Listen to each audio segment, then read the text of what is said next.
जादुई बैंगन की झोपड़ी। मीरा अपनी माँ के साथ रहती थी। उसका बाप ज्यादा नशा करने की वजह से अभी कुछ सालों पहले ही गुजर चुका था। माँ, आप मेरा इंतजार करना, खेत से आते वक्त मैं आपकी दवा जरूर लेती आऊंगी। अरे बेटा रहने दे, मैं जानती हूँ ये दवाएं बस थोड़ी सी देर को सुकून देती हैं, वरना फिर से सारा मामला वहीं के वहीं ही होता है। माँ, कम से कम दर्द से तड़पने से तो अच्छा है कि कुछ देर को आराम मिल जाए। गीता को कमर में दर्द होने की परेशानी थी।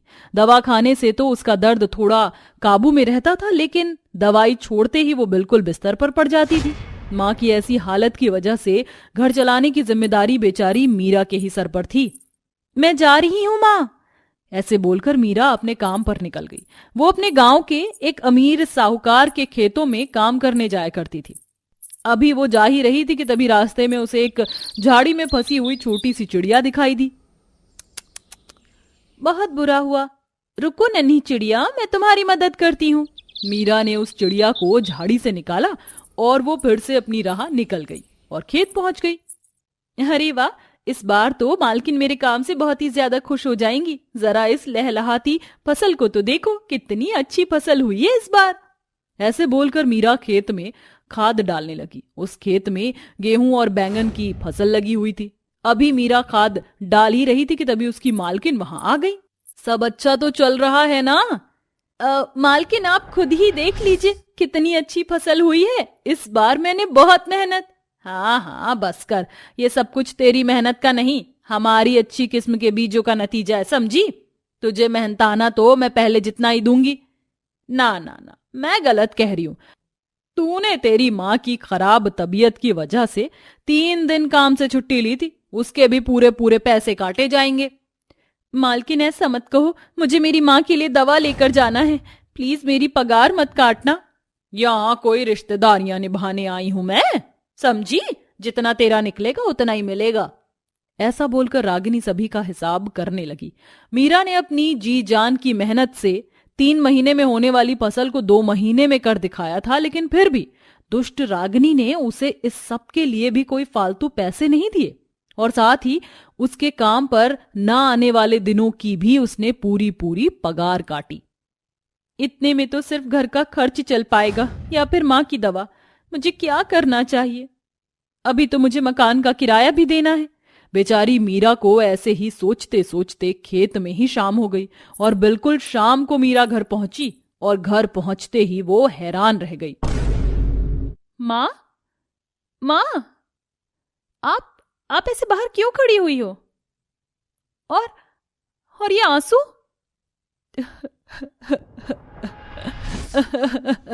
बेटा, सब कुछ हमसे छिन गया। देख देख, हमारी आंखों के सामने तेरे बाबा गए और अब ये घर देख बेटा। मीरा ने अपनी माँ को गले से लगा लिया। वो सब कुछ समझ चुकी थी। बेचारी मीरा के हाथों से किराया ना भर पाने की वजह से अब उनका घर भी छिन चुका था और दोनों माँ बेटी बस बेबसी से उसे देख रही थी।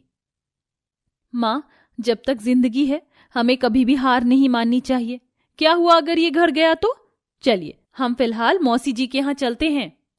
अपने थोड़े बहुत पैसे और सामान लेकर मीरा अपनी माँ के साथ अपनी मौसी जी के यहाँ जाने को निकल गई। वो ट्रेन से जा रहे थे। भाई साहब, मेरी माँ की पीठ में तकलीफ है, प्लीज आप इन्हें थोड़ी सी जगह दे दीजिए। अच्छा, एक काम करता हूँ, मैं खुद इस सीट से उठ जाता हूँ और तुम अपनी माँ को इस पर बैठने के बजाय लिटा देना, ठीक है? ऐसे क्यों बोल रहे हैं? तो और कैसे बोलूं? मैंने इस सीट के पैसे दिए हैं, समझी? अगर सीट चाहिए तो तुम भी अलग से 1000 रुपए जमा करो। आई बड़ी भिखारन अपनी माँ को बिठाने वाली। मीरा उस आदमी के बुरे व्यवहार को देख दंग रह गई। बेचारी माँ बेटी पर मानो मुसीबतों का पहाड़ टूट पड़ा था। किसी तरह से मीरा गीता को लिए अपनी मौसी के यहाँ पहुंची। अरे गीता दीदी! मीरा अचानक अपनी बहन को देखकर गीता की आंखें भर आईं और वो उसके गले लग गई।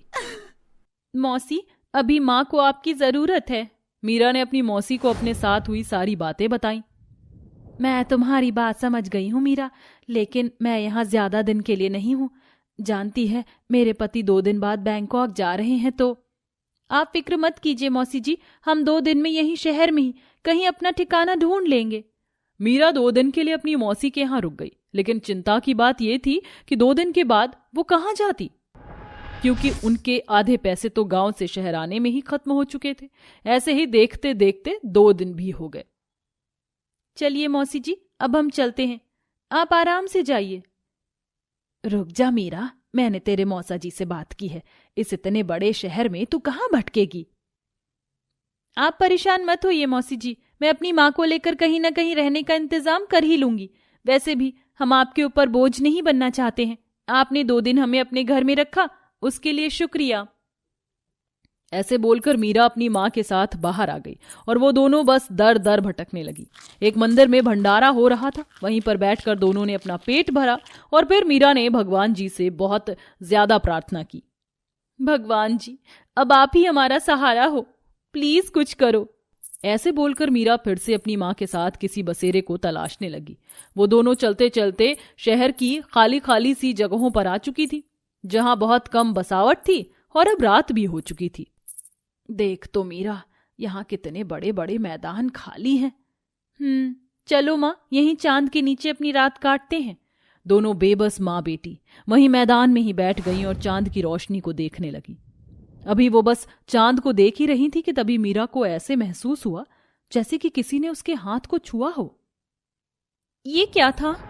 मीरा ने अपने हाथ को उठाकर देखा तो उस पर बिल्कुल एक छोटी सी बैंगनी रंग की तितली जैसे पंखों वाली परी बैठी हुई थी। ये तो कैसी हो मीरा? तुम्हें मेरा नाम कैसे मालूम है?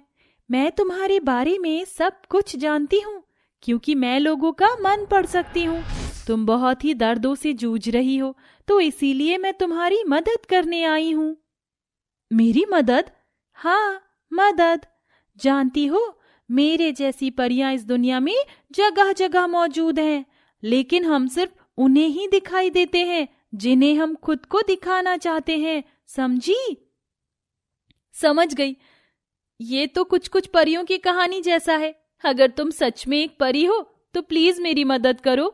मैं वही करने आई हूँ, लेकिन मैं शुरुआत कहाँ से करूं? परी चारों तरफ देखने लगी। उसे मीरा के बस्ते में एक छोटा सा बैंगन दिखाई दिया। हाँ, ये बैंगन। ऐसे बोलकर परी ने उस बैंगन पर मंत्र पढ़ना शुरू कर दिया। वो जैसे जैसे मंत्र पढ़ती वैसे वैसे वो एक बैंगन लाखों बैंगनों में बदल गया और वो लाखों बैंगन एक में एक जुड़ने लगे। देखते ही देखते वहां एक सुनहरी रोशनी सी जगमगाई। उस रोशनी में से वहां एक बैंगनों से बनी झोपड़ी नजर आई, जिसमें खिड़की दरवाजे खुले हुए थे और उसमें मीरा की जरूरत का सारा सामान था, जो सब कुछ बैंगन से ही बना हुआ था। वाह, तुम्हारा शुक्रिया नन्ही परी। अभी तो ये जादू शुरू हुआ है, ये देखो। ऐसे बोलकर उस परी ने मीरा के आसपास की जगह को बड़े ही सुंदर से मैदान में बदल दिया। वाह, तुम्हें पसंद आया? मुझे खुशी हुई। जानती हो मैं क्यों तुम्हारी इतनी मदद कर रही हूँ? नहीं, तुम्हें याद है वो चिड़िया जिसे तुमने बचाया था? वो मैं ही थी। बस उसी मदद का शुक्रिया अदा करने के लिए मैंने ये किया। जानती हो, इस घर में और भी बहुत से जादू हैं जो तुम्हें धीरे धीरे पता चलेंगे। अब मैं चलती हूँ। ऐसे बोलकर वो परी गायब हो गई। मीरा और उसकी माँ अपने अनोखे से घर को निहार रही थी। अब उनके दिन बदल चुके थे और मीरा की मेहनत और यकीन की जीत हो चुकी थी। माँ, माँ उठ जाओ, तुम क्यों हमें छोड़कर चली गई? तुम्हारे सिवा हमारा इस दुनिया में कोई नहीं है। हाँ माँ, उठ जाओ ना, हम तुम्हारे बिना जीकर क्या करेंगे? माँ, हमें भी अपने पास बुला लो ना। तुम पांचों के पैदा होने से पहले तुम्हारे घर में कितनी खुशहाली थी, लेकिन जब से तुम पांचों मनहूसों ने इस घर में कदम रखा है, जब से पूरा घर मनहूसियत में छा गया है। तुम जैसों को तो मौत भी जल्दी नहीं आती। चलो चलो बहनों भाइयों, चलो यहाँ से, कहीं पता चले इन पांचों का मनहूस आया हमारे ऊपर भी आ गया। सारे लोग वहां से चले जाते हैं और वो पांचों बहनें अपनी माँ की लाश के साथ वहां अकेले रह जाती हैं, जिसके बाद वो पांचों ही अपनी माँ को शमशान घाट लेकर जाती हैं और उसका अंतिम संस्कार करती हैं। दीदी, हम लोग अब क्या करेंगे? एक माँ ही तो थी, वो भी हमें छोड़कर चली गई। एक माँ चली गई तो क्या हुआ? एक माँ तो तुम्हारे पास है। कौन दीदी? दुर्गा माँ। तुम चारों को पता है ना, माँ हमेशा दुर्गा माता की पूजा करती थी। उन्होंने हमसे कहा था कि जब हमारे साथ कोई नहीं होगा तब हमारे साथ दुर्गा माता होंगी। मुझे माँ की बातों पर पूरा विश्वास है। दुर्गा माता हमेशा हमारे साथ है। पांचों बहनें मिलकर दुर्गा माता की तस्वीर के सामने हाथ जोड़कर पूजा करती हैं। पूजा करते हुए पांचों बहनों की आंखों में आंसू होते हैं। सरस्वती, गीता, लक्ष्मी, आरती और पूजा, ये पांचों बहनें होती हैं। पांचों के जन्म के कुछ समय बाद ही उनके पिता की मृत्यु हो जाती है। इनकी माँ ममता लोगों के घर में काम करके अपनी बेटियों को पालती थी, लेकिन एक दिन वो भी भगवान को प्यारी हो जाती है, जिसके चलते अब पांचों बहनें अकेले रह जाती हैं। सरस्वती सबसे बड़ी बहन होती है, इसलिए अपनी चारों छोटी बहनों की जिम्मेदारी भी अब सरस्वती पर ही आ जाती है। दीदी बहुत भूख लगी है। हम कब से खाने का इंतजार कर रहे हैं। आप हमें अकेला छोड़कर कहाँ चली गई थी? मैं तुम लोगों को छोड़कर कहाँ जाऊंगी। मैं तो काम की तलाश में गई हुई थी, लेकिन मुझे कहीं पर भी काम नहीं मिला। अगर मुझे काम नहीं मिलेगा तो मैं तुम लोगों को कैसे पालूंगी? दीदी आप ही तो कहती हो कि हमारे साथ दुर्गा माँ है, वो सब कुछ ठीक करेंगी, आप फिक्र मत करो। अगले दिन होते ही सरस्वती फिर से काम ढूंढने की तलाश में जाती है, लेकिन उसे कहीं पर भी काम नहीं मिलता। आज फिर मुझे कहीं पर काम नहीं मिला। अगर मुझे काम नहीं मिलेगा तो मेरी बहन तो भूखी ही रह जाएंगी। दुर्गा माता मेरी मदद करो। सरस्वती इतना बोल ही रही होती है कि तभी सरस्वती को अपने सामने एक ढाबा दिखाई देता है, जहां वो देखती है कि सब लोग कितना स्वादिष्ट और अच्छा खाना खा रहे हैं। जिसे देखकर सरस्वती उस ढाबे के पास जाती है और टेबल पर रखी खाने की प्लेट को उठाकर भागने लगती है, जिससे ढाबे का मालिक देख लेता है। सरस्वती कई देर तक नंगे पैर भागती है और ढाबे का मालिक भी, लेकिन सरस्वती ढाबे के मालिक की नजरों से बचकर उस खाने की प्लेट को लेकर अपने घर आ जाती। नंगे पैर भागने की वजह से सरस्वती के पैरों में कांटे चुभ गए थे, जिससे काफी खून निकल रहा था, लेकिन अपनी बहनों की भूख के आगे सरस्वती अपना दर्द भूल जाती है। दीदी आपके पैरों से तो खून निकल रहा है, चलिए मैं आपको मरहम लगा देती हूँ। पूजा, मैं मरहम लगा लूंगी। तुम चारों जल्दी से अब ये खाना खा लो, वरना ये खाना ठंडा हो जाएगा। दीदी ये खाना आप इस खाने को कहाँ से लेकर आई हो? आपके पास तो पैसे ही नहीं थे।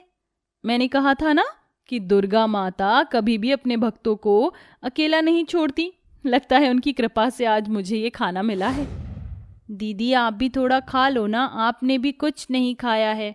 ये कहकर गीता अपने हाथों से सरस्वती को खाना खिलाती है, जिसके बाद पांचों बहनें खाना खाकर सो जाती हैं। दीदी आप इतनी सुबह सुबह क्यों उठ गई? अभी तो 5 बज रहे हैं। तुम चारों भूल गई, आज नवरात्रि है, इसलिए मैं मंदिर जा रही हूँ। मेरे पास इतने पैसे नहीं है कि मैं कन्याओं को बुलाकर उन्हें भोजन करवा सकूं, लेकिन कम से कम मैं मंदिर जाकर माँ दुर्गा के दर्शन तो कर सकती हूँ। दीदी आज नवरात्रि है, इसका मतलब आज तो हमें लोग घरों पर ले जाकर अच्छा खाना खिलाएंगे। आज तो मैं बहुत सारा हलवा पूरी खाऊंगी। हाँ मेरी प्यारी बहन, चलो अब तुम चलो, जल्दी से उठकर नहा धो लो, फिर कंजक में जाने का भी समय हो जाएगा। चारों बहनें तैयार होकर लोगों का इंतजार करती हैं, लेकिन इन चारों बहनों को अपने कंजक में बुलाने के लिए कोई नहीं आता। जिसके बाद चारों बहनें कंजक में जाती हैं। रुको रुको, तुम चारों यहाँ क्यों आई हो? तुम चारों को तो मैंने नहीं बुलाया था। तुम चारों मनहूस लड़कियों को बुलाकर मैं अपने घर में कुछ अशुभ नहीं होने देना चाहती हूँ, इसलिए तुम चारों जल्दी से यहाँ से चली जाओ, वरना धक्के मारकर तुम चारों को मैं यहाँ से निकाल दूंगी। चारों बहनें जिस भी घर में कंजक के ले जाती तो वहां के लोग उन्हें मनहूस समझकर भगा देते हैं, जिसे देखकर चारों बहनें उदास होकर रोते हुए अपने घर चली आती हैं और जाकर सारी बात अपनी बड़ी बहन को बताती हैं। माँ दुर्गा सब देख रही हैं, वो अपने भक्तों के साथ कभी कुछ बुरा नहीं होने देंगी।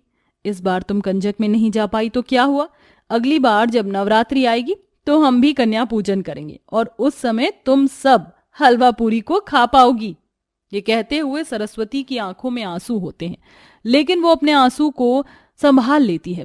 कुछ दिनों तक लगातार काम ढूंढने के बाद सरस्वती को एक घर में नौकरानी का काम मिल जाता है, जहां पर वो काम करके अपने घर का गुजारा चलाती। ऐसे ही कई महीने बीत जाते हैं और दोबारा नवरात्रि के आने का समय हो जाता है, जिस खुशी में सरस्वती अपनी बहनों के साथ मिलकर माँ दुर्गा की पूजा का सारा सामान लाती है और लगातार 8 दिन तक व्रत रखकर उनकी अच्छे से पूजा करती है और 9वें दिन वो कन्या पूजन की तैयारी करती है। गीता, लक्ष्मी, पूजा, आरती, मैंने सारा प्रसाद बना लिया है। तुम चारों जाकर पड़ोस में जितने भी बच्चे हैं उन्हें बुलाकर ले आओ, फिर हम कन्या पूजन शुरू करेंगे। चारों बहनें अपने आसपास के जिस भी घर में जाकर बच्चों को बुलाते तो लोग अपने बच्चों को भेजने से साफ मना कर देते, जिसके बाद चारों बहनें उदास होकर घर वापस लौट आती हैं और सारी बातें सरस्वती को बताती हैं, जिसे सुनकर सरस्वती बहुत परेशान हो जाती है और इसी के चलते सरस्वती को चक्कर भी आ जाते हैं। दीदी आप ठीक हो ना? माँ दुर्गा, कुछ तो अपना चमत्कार दिखाओ। मैंने 9 दिन का उपवास रखा, कन्याओं के लिए सारा भोजन बनाया, लेकिन एक भी कन्या भोजन के लिए नहीं आई। अब मैं क्या करूं? सरस्वती रोने लगती है। सरस्वती की चारों बहनें उसे बिस्तर पर लिटाकर खुद बाहर आंगन में आकर रोने लगती हैं कि तभी उन चारों को रोता देख उनके पास एक औरत आती है। अरे बच्चों, तुम ऐसे रो क्यों रही हो? हमारी दीदी ने नवरात्रि के पूरे व्रत रखकर कन्याओं के लिए भोजन बनाया था, लेकिन कन्या पूजन के लिए तो कोई भी कन्या नहीं आई और हमारी दीदी की तबीयत खराब हो गई। तो इसमें रोने की क्या बात है? मैं हूं ना, मैं तुम लोगों की कन्या पूजन में मदद करूंगी। इतना कहकर वो औरत उन चारों बहनों के साथ अंदर जाती है और सरस्वती से मिलती है। आप कौन हैं? आप यहाँ क्या कर रही हैं? मेरा नाम दुर्गा है। यहाँ से गुजरते हुए मैंने तुम्हारी बहनों को रोते देखा, उनसे पूछा और उन्होंने मुझे सब चीजें बताई। तुम्हें परेशान होने की कोई जरूरत नहीं है। मैं कन्या पूजन करूंगी और तुम्हारे उपवास का फल तुम्हें जरूर मिलेगा। ये कहकर दुर्गा सरस्वती की चारों बहनों की कन्या पूजन करती है और उन्हें अपने हाथों से हलवा पूरी खिलाती है, जिसके बाद वो औरत वहां से चली जाती है। उस औरत के जाने के बाद सरस्वती जब रसोई में आकर अपने रसोई के बर्तनों को खोल कर देखती है तो उसमें खाने की बजाय सोने के सिक्के और कई सारे जेवरात होते हैं। हे माता रानी, ये क्या? इसके अंदर सोने के सिक्के और जेवरात है, लेकिन ये इसके अंदर कैसे आए? 1 मिनट, कहीं उस औरत के रूप में आप ही तो मेरे घर पर नहीं आई थी? हे दुर्गा माँ, आपने मुझ गरीबों के घर पर आकर मेरी बहनों की कन्या पूजन करी और मुझे फल के रूप में इतना सब कुछ दिया। आप धन्य हो दुर्गा माँ, मैं बहुत आभारी हूँ कि मुझे आपके दर्शन मिले। जो औरत दुर्गा के रूप में आई थी वो कोई इंसान नहीं बल्कि दुर्गा माता ही थी। ये सब जानकर सरस्वती बहुत खुश होती है और अपनी बहनों के साथ मिलकर दुर्गा माता की पूजा करती है, जिसके बाद उन सोने के सिक्कों और जेवरात की मदद से सरस्वती अपनी सारी गरीबी को खत्म करके अपनी बहनों के साथ एक सुखी जीवन जीती है।